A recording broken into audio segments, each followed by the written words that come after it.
اسرائیل اور فلسطین کی اس قدیم تاریخ کے کچھ اہم حصے ہیں جن کے بارے میں ہم اس ویڈیو میں ڈسکس کریں گے۔ اگر آپ بھی اس ہسٹری کو مکمل سمجھنا چاہتے ہیں تو یہ ویڈیو اینڈ تک لازمی دیکھیے گا۔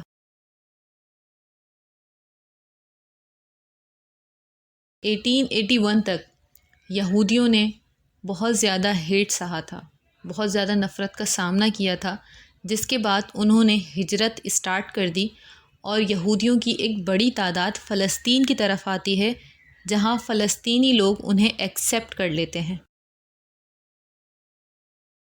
فلسطین میں اب یہ تمام مذاہب امن و امان سے رہ رہے تھے۔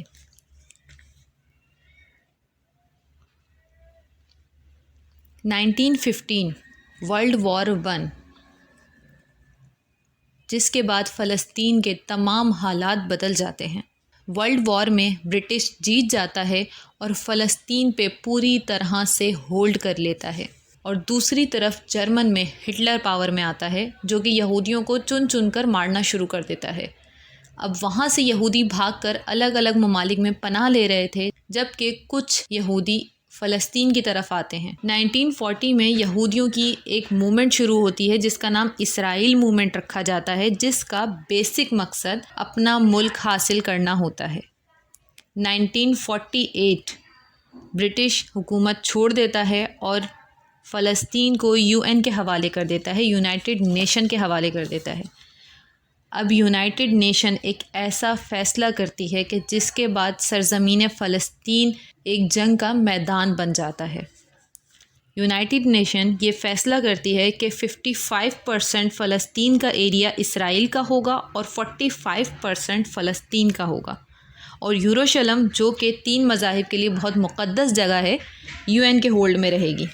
اس فیصلے سے عرب ممالک بالکل بھی راضی نہیں تھے اور عرب ممالک اسرائیل کے خلاف جنگ چھیڑ دیتے ہیں۔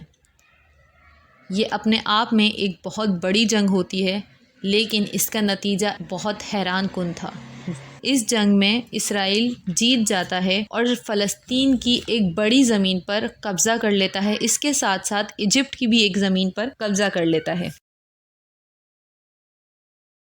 1964 فلسطین کے لوگ بہت زیادہ کرائسس فیس کرنے کے بعد ایک تنظیم تشکیل میں لاتے ہیں جسے PLO فتح کہا جاتا ہے۔ اس تنظیم کا بھی بیسک مقصد اپنا وطن حاصل کرنا تھا۔ اب PLO اور اسرائیل آمنے سامنے تھی، جس وجہ سے تضاد بڑھتے رہے، جنگ اور لڑائیاں شروع ہو گئیں۔ 1993 ایک ہیپی ٹرن آتا ہے اس ہسٹری کا، جس میں PLO اور اسرائیل کے PM آپس میں مذاکرات کرتے ہیں اور امن و امان قائم کرنے کے لیے سمجھوتے کرتے ہیں، ایک دوسرے کو ایکسیپٹ کرتے ہیں، لیکن ان کے فیصلے سے کوئی راضی نہیں تھا۔ 1995 اسرائیل کے لوگ اپنے PM کو مار دیتے ہیں کیونکہ انہیں ان کا یہ فیصلہ بالکل پسند نہیں تھا، اور دوسری ہی طرف فلسطین کے لوگ PLO سے ہیٹ کرنے لگ جاتے ہیں، انہوں نے سمجھوتا کیوں کیا، کیونکہ یہ سرزمین فلسطین تو پوری ان کی ہے۔ اسی رہتے ایک اور تنظیم دیکھنے کو ملتی ہے جس کا نام حماس ہے۔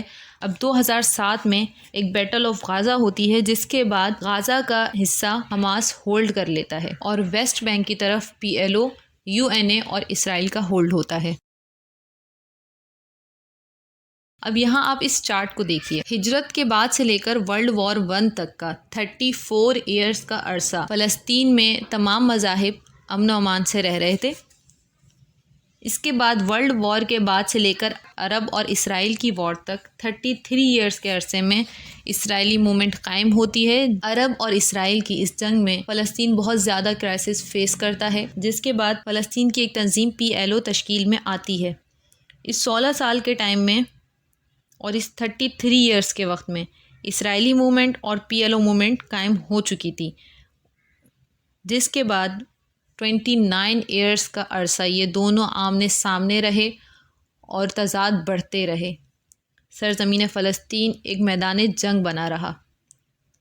اس کے بعد ایک ہیپی ٹرن آتا ہے جو کہ صرف اور صرف 2 سال تک رہتا ہے، اور اسی کے بعد پھر سے سرزمین فلسطین جنگ کا میدان بن جاتی ہے، جہاں پر اب اسرائیل اپنے ملک کی ڈیمانڈ کر رہا تھا اور دوسری ہی طرف فلسطین کے 2 حصے ہو چکے تھے، ایک حصہ حماس اور ایک حصہ PLO کا تھا۔ حماس کے حصے میں غزہ جس میں صرف اور صرف فلسطین رہ رہے تھے، اور PLO کے حصے میں آ رہا تھا ویسٹ بینک جہاں پہ UN اور اسرائیل کا بھی ہولڈ تھا۔ اب یہاں سمجھنے والی بات یہ ہے کہ اس 142 ایئرس کی ہسٹری میں کتنا ٹائم اس ملک میں امن و امان رہا، تو یہ یہاں پہ بالکل کلیئر ہے۔ اپروکسیمیٹلی 36 ایئرس یہاں پہ خوشحالی رہی، امن و امان رہا، لیکن ایک طویل عرصہ یہاں جنگ کا میدان بنا رہا، جس کے رہتے یہاں بہت سے بے گناہ لوگ مارے گئے۔